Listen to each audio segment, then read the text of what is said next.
बदलत्या जीवनशैलीचा परिणाम लहान मुलांवर होताना दिसत आहे. या मुलांचं बालपण कुठेतरी हरवून जात आहे की काय असा प्रश्न तुम्हा आम्हाला कधी ना कधी नक्कीच पडतो. आज बालदिनाचं औचित्य साधून बालकांशी निगडीत अनेक प्रश्नांवर चर्चा करण्यासाठी लहान मुलांसाठी लिखाण करणारे अनंत भावे आपल्या स्टुडिओमध्ये आलेले आहेत.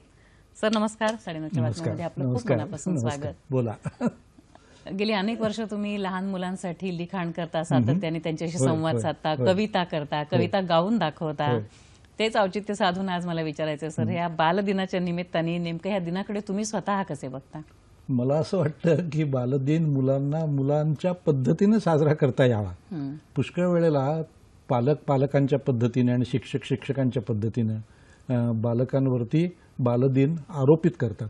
तसं न करता मुलांना मुक्तपणाने त्यांचा जो बालदिन आहे तो बालदिन साजरा करता यावा. माझ्याबद्दल म्हणशील तर मला असं वाटतं की मी मुलांसाठी लिहितो आणि गोष्टी सांगतो मुलांना, गाणी म्हणून दाखवतो, कविता म्हणतो. मला बालदिनाच्या निमित्तानं बोलायला आवडलं असतं मुलांशी, पण मला काही फारसं कोणी बोलावलं नाही. आणि ही माझी तक्रार कायम आहे की बहुतेक ते शाळा चालक जे आहेत, शिक्षक जे आहेत, हे अभ्यासक्रमाला इतके जखडलेले असतात की या प्रकारची व्याख्यानं, या प्रकारचे कार्यक्रम हे शाळेमध्ये आयोजितच केले जात नाहीत. म्हणजे बालक दिन साजरा करा हे पण आता मॅन्डेटरी करावं लागेल की काय, असं वाटतं मला. पण सक्तीचा बालदिन हे जरा उपचार होईल परत तो पण. पण सर आता कित्येक पिढ्या तुम्ही जवळून बघितलेल्या आहेत लहानाच्या मोठ्या होताना. काय स्थित्यंतर तुम्हाला जाणवत आहेत? कशामुळे एवढं सगळं परिस्थिती झपाट्याने बदलती असं वाटतं? म्हणजे मला माझी शाळा जेव्हा आठवते तेव्हा असं लक्षामध्ये येतं की माझ्या शाळेमध्ये अभ्यासाचा फारसा भाग नसे, पण अभ्यासाच्या पलीकडे व्याख्यानं असत, अभ्यासाच्या पलीकडे नाटकं असत, अभ्यासाच्या पलीकडे आम्हाला चित्रपट असत आणि खेळ असत शाळांमध्ये. आणि या सगळ्यांमध्ये कुठेतरी आमचा वावर असे आणि याच्यामुळे आमचं पोषण होऊ शकत असे असं मला वाटतं. नंतरच्या पिढ्यांमध्ये मी बघतोय ते क्रमाक्रमाने अभ्यासक्रम हा अधिक महत्त्वाचा आणि मध्यवर्ती असा होऊन गेला आणि अभ्यासक्रमाला जखडून राहिल्यामुळे त्या मुलांना इकडे तिकडे जायची संधीच मिळत नाही आणि अभ्यासक्रमाच्या पलीकडे देखील त्यांना शिकवणीचे वर्ग असतात. याचं कारण आता स्पर्धा इतकी तीव्र झालेली आहे की त्या स्पर्धेमध्ये टिकून राहायचं असेल तर मुलांची अभ्यासातली गुणवत्ता ही वाढायला पाहिजे असं पालकांना वाटतं, शिक्षकांना वाटतं, शाळांना वाटतं आणि समाजाला वाटतं.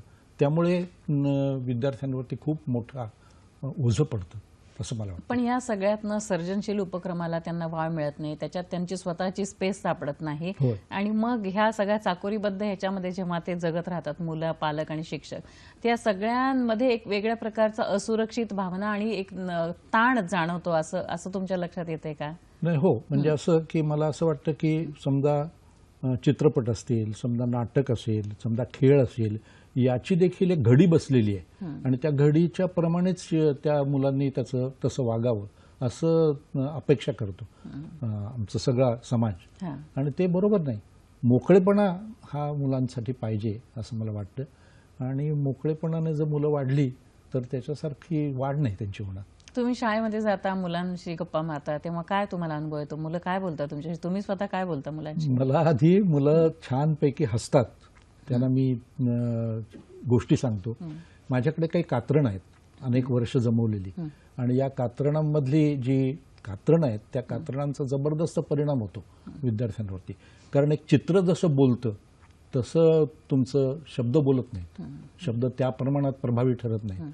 मी शाळांमध्ये ही कात्रणं वापरतो, कात्रणांच्या बरोबर गोष्टी सांगतो आणि त्याच्यामध्ये अपंग मैत्रीचा संदेश देतो, पुष्कळ प्राण्यांबद्दल बोलतो आणि छान वाटतं मला आणि मुलांना देखील छान वाटतं असं त्यांच्या प्रतिसादावरून मला कळतं.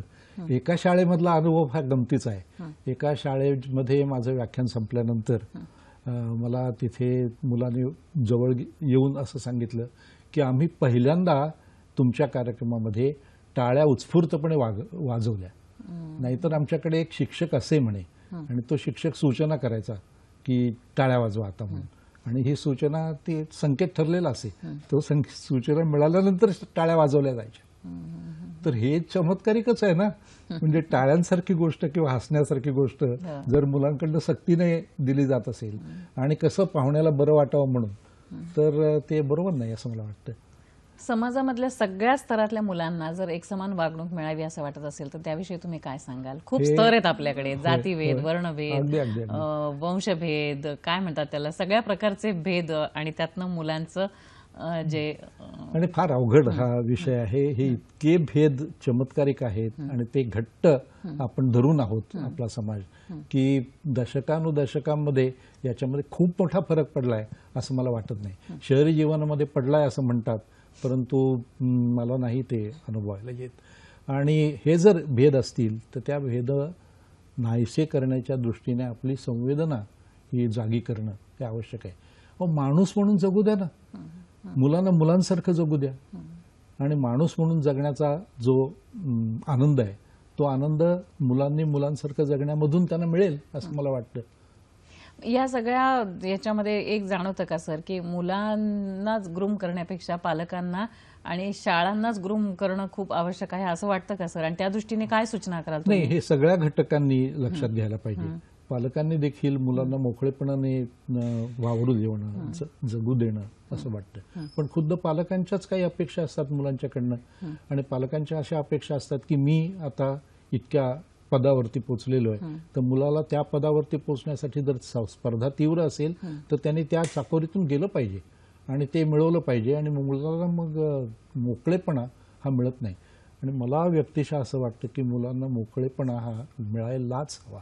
मुलं मोकळे होतील तर मुलं होतील, आणि ती मुलं शहाणपणाने वागतील असं मला वाटतं. आता शहरी वातावरणात मुळात न्यूक्लिअर फॅमिली, आई वडील कामावर जाणारे, मुलं एक एकटी, खेळायला मैदानं नाहीत, खेळायला सवंगडी नाहीत, शाळांमध्ये ही एका एका वर्गात 100-100 मुलं कोंबलेली असतात. म्हणजे खऱ्या अर्थानं मैत्री करायला तिकडे काही स्कोपच नसतो.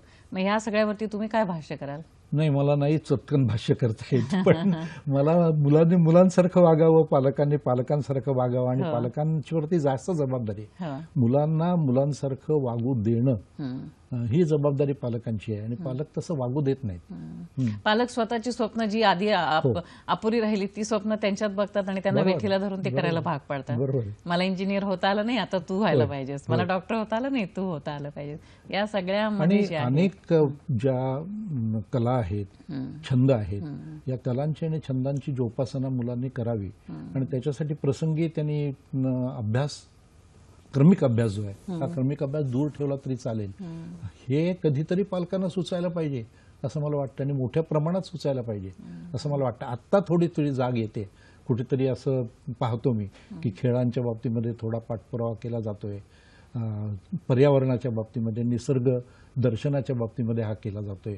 चांगली चिन्ह आहे ती, आणि ती अधिक मोठ्या प्रमाणामध्ये व्हावी. आता खेळाचा उल्लेख केला म्हणून आठवलं सर, सचिन तेंडुलकरचे बाबा तुमचे चांगले मित्र होते, आणि सचिन केवळ खेळतो आणि अभ्यास करत नाही म्हणून ते चिंताग्रस्त होते. अगदी अगदी चिंताग्रस्त होते. कायम सगळ्यांशीच बोलायचे याबद्दल, आणि त्यांना काळजी वाटायची की हा माझा मुलगा काय करणार आहे पुढे, म्हणजे पुढे त्याचं काय होणार आहे असं त्यांना वाटत असे.